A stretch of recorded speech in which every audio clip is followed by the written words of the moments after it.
بابا جی معاف کرنا ہم سے غلطی ہو گئی، بابا جی معاف کرنا ہم سے غلطی ہو گئی۔ میں تو یہ سمجھا تھا یہ بدتمیز جاہل کہیں پیر مرید کو ڈبے سے ڈھکیلے تو نہیں، ہمارا خیال اپنے انداز میں تھا، لیکن استقامت والا جو بولتا ہے وہ اس کی زبان سے نکلتا ہے اور اس میں جلال خداوندی موجود ہوتا ہے۔ تو جیسے ہی یہ کہا ہے تو میجر سنبھل گیا اور کہا بابا جی بیٹھ جاؤ، ناراض مت ہو، معاف کرنا۔ کھڑا ہو گیا اور پیر ایسے، لا حول ولا قوت الا باللہ، انا للہ و انا الیہ راجعون۔ کیا کیا جائے، مصیبت ہے، ناک میں دم ہے، کیسے کیسے لوگوں سے پالا پڑتا، یہ الفاظ آپ نے کہے۔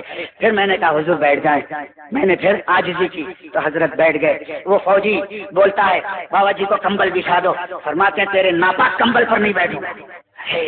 میں تو یہ سوچتا تھا کہ یہ کہیں گے کہ جگہ بھی دیا اور ہم ڈانٹ بھی کھا رہے ہیں، لیکن میں نے یہ دیکھا کہ وفادار مریدوں کی طرح ہاتھ باندھ کر سب کھڑے ہو گئے، ڈانٹ کھانے کے بعد وفادار بن گئے اور ایک پوری برت حضرت کے لیے خالی کر دیا۔ پھر عصر کا وقت آیا، حضرت نے کہا پانی لاؤ، میں نے پانی پیش کیا، وضو فرمایا ٹرین میں اور حضرت کی جانماز نکال کر کے میں نے بچھایا۔ تو وہ میجر پوچھتا ہے کیا نماز پڑھیں گے؟ میں نے کہا ہاں۔ بولے نہیں، زمین پر ہم نہیں پڑھنے دیں گے۔ انہوں نے اپنے بڑے بڑے جو ٹرنک ہوتے ہیں، پیٹی ہوتی ہے فوجی، انہوں نے 2 پیٹی لگا دیا، کہا اس پر ہم اپنا کمبل بچھا دیتے ہیں۔ حضرت نے کمبل اٹھا کر کے پھینک دیا جلال میں سے اور پھر مصلی بچھا کر کے آپ نے نماز پڑھی۔ تو میں اس وقت دیکھ رہا تھا سب یوں بیٹھے حضرت کے اٹھنے کو، بیٹھنے کو اور آپ کے اتحیات میں پڑھنے کو، ہر ایک چیز کا وہ مظاہرہ کر رہے تھے۔ پھر جب دوسرا ایک اسٹیشن گزر گیا تھا، پھر ایک اور اسٹیشن ایکسپریس گاڑی تھی، کچھ دیر کے بعد دوسرا اسٹیشن جب آیا، یہاں حضرت نماز پڑھ رہے تھے، گاڑی رک گئی تھی، پھر گاڑی چل گئی۔ ہم نے کہا آئندہ اسٹیشن پر ہم اپنی گاڑی بدل دیں گے۔ تو میجر کہتا ہے نہیں نہیں، ہم آپ کو قسم دیتے ہیں، بولو تو ہم اتر جاتے ہیں، بابا جی کو نہیں اترنے دیں گے۔ ہائے ہائے، ذرا دیکھو، آپ ذرا فوجی کو ڈانٹ کر کے دیکھو، چاہے کتنی موٹی چھڑی لے کر سفر کرو، کتنا ہی تنو من ہو، ذرا ایک دن ڈانٹ کے دیکھو کیا حال دبلا پتلا ہو جاتا ہے۔ لیکن یہ استقامت کی کرامت ہے، خدا کی قسم، ڈانٹا تو سب کے سب وفادار مریدوں کی طرح دست بستہ۔ آج کفر کھڑا ہے اسلام کے ساتھ، کفر اسلام کے سامنے کھڑا ہے، اس کا نام ہے اللہ تخافوا ولا تحزنوا وابشروا بالجنة التي كنتم توعدون نحن اولیاؤکم فی الحیات الدنیا وفی الآخرہ۔ اور جب بریلی شریف میں ہم اترنے لگے تو ایک نے بھی ہم کو سامان کو ہاتھ نہیں لگانے دیا۔ سب فوجی، کوئی لوٹا لے کر اتر رہا ہے، کوئی بیٹنگ لے کر اتر رہا ہے، کوئی کنڈیا لے کر اتر رہا ہے، کوئی آپ کا بخش لے کر اتر رہا ہے، سب نیچے اترے اور حضور مفتی اعظم ہند کو آخری سلام کر کے اور کہا بابا جی ہم کو دعا دیجیے۔ تو حضرت نے دعا دی، دعا کیا دی معلوم ہے؟ ارشاد فرماتے ہداکم اللہ، اللہ تم سب کو ہدایت۔ خوش ہو گئے، اور اس سے اچھی اور کیا دعا ہوگی؟ جن کو ہدایت نہیں ملی ہے ان کو سب سے اچھی اونچی دعا یہی ہے، یہ نہیں کہ تجھے اور پرموشن مل جائے اور تجھے رولنگ مل جائے، تو بہت بڑا سیٹ ہو جائے، نہیں نہیں، یہ تو قوت بازو سے حاصل ہوتی ہے۔ ایک اللہ والا دعا دیتا ہے ہداکم اللہ، ہو سکتا ہے ان میں کسی کو ہدایت بھی ہو گئی ہوگی، ہم اس کے بعد حالات سے بے خبر ہیں، اور مجھے یقین ہے کہ اس میں سے کچھ لوگ تو ضرور ایمان لائے ہوں گے جو صاحب استعداد ہے۔ استقامت دیکھا اس کا نام ہے، کسی سے ڈرنا نہیں، اور اپنی جو حق بات ہے وہ سامنے بیان کر دیا جاتا ہے۔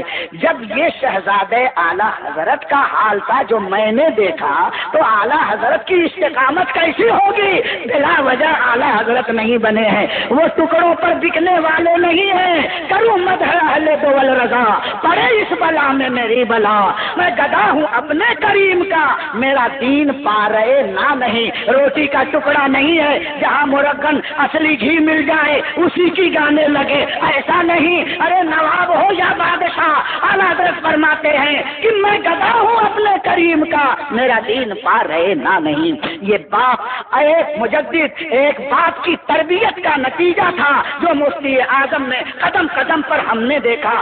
اعلیٰ حضرت کو نہیں دیکھا، مظہر اعلیٰ حضرت کو دیکھا ہے۔ قدم قدم پر ہم نے دیکھا، اعلیٰ حضرت کو نہیں دیکھا، مظہر اعلیٰ حضرت کو دیکھا ہے، اعلیٰ حضرت کو نہیں دیکھا ہے، مظہر کمال اعلیٰ حضرت کو دیکھا ہے، اعلیٰ حضرت کو نہیں دیکھا، مرتبہ اعلیٰ حضرت کو دیکھا ہے، اعلیٰ حضرت کو نہیں دیکھا، شہزادہ اعلیٰ حضرت کو دیکھنے کا شرف حاصل ہے۔ اور دن دو دن میں نہیں دیکھا میں نے، برسوں برس دیکھا، اور کئی مہینے سفر میں اس خادم کو رہنے کا شرف حاصل ہے۔ ایک دن نہیں، 3 مہینہ کنٹینیو میں نے سفر کیا ہے بغیر کسی کٹنگ کے۔ مجھے یہ شرف ہے اور میں اس پر گھمنڈ نہیں کرتا، اپنی سعادت ضرور سمجھتا ہوں، اور بیان آج میں نے اس لیے کیا ہے فَأَمَّا بِنِعْمَتِ رَبِّكَ فَحَدِّثْ، یہ خدا کی ایک نعمت ہے جس کا ذکر میں نے کر دیا۔ چونکہ مجھے عنوان ملا ہے تو کنیکٹڈ ایک بات تھی، اس لیے میں نے کہہ دیا۔ تو میرے دینی اور اسلامی بھائیوں، منہ میاں مٹھو بننے سے ولایت نہیں آتی، کرامت نہیں آتی، اور نہ یہ بنتا ہے نہ وہ بنتا ہے۔ ہاں، تم کھڑی ضرور ہوتی ہے اور کچھ دن کے بعد وہ بھی پٹ ہو جاتی ہے، کوئی پوچھنے والا نہیں ہوتا۔ ٹک ٹک دی دم دم نہ کشیدم، بنو ایسا مزاج تمہارے اندر تواضع ہو، انکساری ہو۔ حضور مفتی اعظم ہند کی استقامت اور تقوی کی ایک عظیم مثال، شاید وہ عوام کے لیے دلچسپ نہ ہو لیکن ان علماء کے لیے ضرور دلچسپ ہوگی۔ سن 74 میں سب سے پہلے حضور مفتی اعظم ہند کو ان کی ہم رکابی میں ہم نے آندھرا پردیش کا دورہ کیا تھا۔ پہلے بجواڑے گئے تھے اور بجواڑے سے حیدرآباد نام پلی اسٹیشن کے لیے گولکنڈا ایکسپریس اس وقت بھی چلتا تھا، آج بھی چلتا ہے۔ ہم بجواڑے سے اکبر شیخ کے ہاں سے رخصت ہوئے، اور جب نام پلی اسٹیشن پر گولکنڈا ایکسپریس رکا ہے تو ہم نے دیکھا حیدرآباد کے تمام خانقاہی، سجادہ نشین علماء، درسگاہ نظامیہ کے بڑے بڑے فضلاء سب استقبال کے لیے کھڑے ہیں۔ یہ جتنی آپ کی تعداد ہے، علماء کی اس سے کئی گنا تعداد اسٹیشن پر تھی، اور سب جبہ و عمامہ میں تھے۔ لیکن شہزادے اعلیٰ حضرت جب فرسٹ کلاس سے نیچے اترے ہیں تو ہم نے دیکھا یہ سارے جبہ و دستار والے شاہزادے ہوں، علماء ہوں، فضلاء ہوں، سب نے جھک کر حضور مفتی اعظم ہند کا استقبال کیا ہے۔ وہ منظر آج بھی میری نگاہوں کے سامنے ہے۔ خیر، وہ ایک طویل سفر نامہ ہے جس کو میں نے کچھ قلم بند بھی کر لیا ہے۔ حضور مفتی اعظم ہند کی دعوت تھی قاضی پورا خانقاہ یحییٰ مسکن میں۔ اس وقت وہاں کے سجادہ نشین، جن کا ابھی 4 سال پہلے انتقال ہو گیا ہے، سید محمد قادری مرحوم تھے۔ یہ حنبلی المذہب تھے، ان کا مذہب جو تھا حنبلی تھا، اس لیے کہ یہ غوث پاک کی نسل سے تھے۔ وہاں حضور مفتی اعظم کو دوپہر میں کھانے کی دعوت تھی۔ تمام حیدرآباد کے علماء، ان کی خانقاہ کا جو برآمدہ تھا، بلا مبالغہ جہاں تک یہ ہمارا مجمع نظر آ رہا ہے، لگ بھگ اتنا لمبا اور اس سے چوڑا تھا۔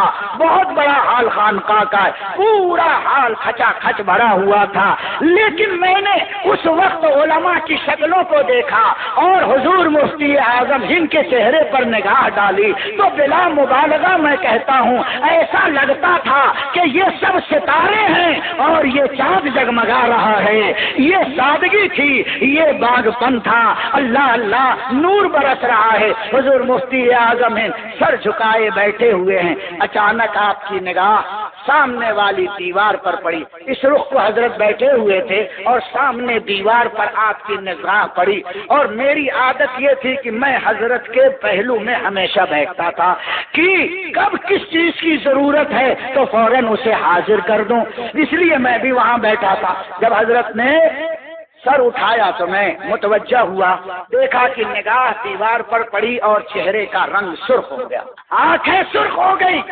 ارشاد فرماتے ہیں لا الہ الا اللہ، لا الہ الا اللہ محمد الرسول اللہ۔ توبہ ہی توبہ ہے، توبہ ہی توبہ ہے۔ یہ کس نے لگایا؟ میں نے دیکھا تو ایک خوبصورت فریم میں ایک شیر بہت ہی خوشخط انداز میں لگا ہوا تھا اس خانقاہ کے حال میں۔ شیر کیا تھا وہ سن لو۔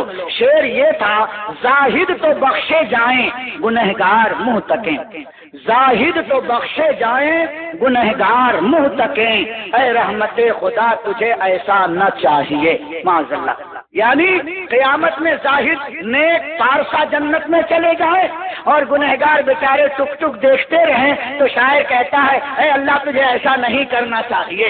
یہ ایسا جملہ تھا کہ حضور مفتی اعظم ہند کانپ گئے، فوراً خود کلمہ پڑھا۔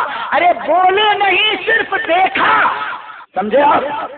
خود یہ بولے نہیں ہے، ان کا شعر نہیں ہے، صرف دیکھا ہے، نظر پڑی ہے ایک ایسی چیز پر جو شان توحید کے خلاف ہے، تو نظر پڑی اور کلمہ پڑھنے لگے۔ پھر ان کی زبان سے ایسے الفاظ نکل گئے جس کا تقویٰ یہ ہو۔ جب بت خانہ دیکھتے تھے تو میں نے کبھی ایسا نہیں دیکھا، بت خانے پر نظر پڑی تو غور سے دیکھا ہو، نظر پڑی پھیر لیا، اشہد ان لا الہ الا اللہ وحدہ لا شریک لہ، فوراً آپ نے پڑھا۔ یعنی اپنی نگاہ سے دیکھا کہ یہاں شرک ہے تو زبان سے اس کے برا ہونے کا اعلان بھی کیا ہے۔ حدیث پاک پر یہ عمل تھا، یہ تقویٰ ہے کہ جب کوئی منکر اور بری چیز دیکھو تو زبان سے اس کو برا سمجھو، ہاتھ سے اسے دفع کرو، اور نہیں تو کم سے کم اپنے دل سے برا سمجھو۔ حضرت مفتی اعظم ہند کی زبان سے یہ کلمہ نکلا اور نکلتا رہا۔ آپ نے کہا اسے اتارو، پھینکو۔ سجادہ نشین گھبرا گئے، اسٹول لائے، اس توغرے کو اتارا اور اتار کے ایک طرف رکھ دیا، بات ختم ہو گئی۔ چند لمحے گزرے تھے کہ حضور مفتی اعظم ہند فرماتے ہیں، اور سے سننا، فرماتے ہیں کہ لوگوں گواہ رہو میں بھی توبہ کرتا ہوں۔ کیا فرماتے ہیں؟ گواہ رہو میں بھی توبہ کرتا ہوں اور کلمہ پڑھتا ہوں، لا الہ الا اللہ محمد الرسول اللہ۔ میری سمجھ میں نہیں آیا کہ یہ توبہ اور یہ کلمہ پڑھنا کیوں ہے۔ کچھ لوگوں نے سمجھا کہ سید صاحب کو ڈانٹا ہے شاید اس لیے یہ انداز اختیار فرمایا ہے۔ فوراً ہی آپ ارشاد فرماتے ہیں، دیکھو یہ شعر جو تھا یہ خلاف شرع ہے، لیکن اس میں لفظ خدا ہے، رحمت خدا ہے، اور یہ اس میں جلالت ہے، اس کی تعظیم ضروری ہے، اور غصے میں میری زبان سے یہ لفظ نکل گیا، اتارو پھینکو۔ علماء سن، اتارو اور اسے پھینکو۔ لفظ پھینکنا اس کے خلاف تھا، اس میں جلالت تھا، میری زبان سے یہ نکل گیا، اس لیے میں سب کو گواہ بنا کر رجوع کرتا ہوں۔ میں اب آپ کو کیا بتانا چاہتا ہوں، میاں دوسروں سے توبہ کرا لینا آسان ہے، اور اپنے احتساب نفس کے بعد بغیر کسی کے مطالبے کے توبہ کر لینا یہ تقویٰ کا آخری مقام ہوتا ہے، جس کا بڑے بڑے علماء کو وہاں شعور نہیں تھا۔ احتساب نفس کا وہ معاملہ ہے کہ لوگ ہم سے مطالبہ کریں نہ کریں، ہم بکواس کرتے چلے جائیں لیکن توبہ کی توفیق نہ ہو۔ لیکن ایک استقامت والے کا یہ عالم ہے کہ اپنے نفس کا خود احتساب کرتا ہے، اور ذرا سی لغزش کا شائبہ ہوتا ہے تو سب کو گواہ بنا کر کے اور رجوع کرتا ہے، کلمہ پڑھتا ہے۔ یہ کیا تھا؟ یہ تقویٰ کا وہ اعلیٰ معیار ہے۔ یہ علماء کے لیے ضرور قابل درس ہے، آپ کو شاید اس میں لذت نہ ملی ہو، لیکن میرے نزدیک یہ بہت بڑی کرامت ہے، بہت بڑا کمال ہے۔ ان الذین قالوا ربنا اللہ ثم استقاموا تتنزل علیہم الملائکہ۔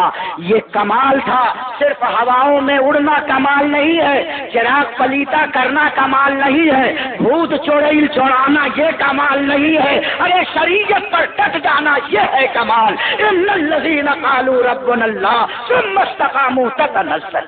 سمجھ گئے آپ؟ استقامت اس کا نام ہے، شاہزادے اعلی حضرت کی استقامت کا عالم اور بے خوفی کا عالم کیا ہے۔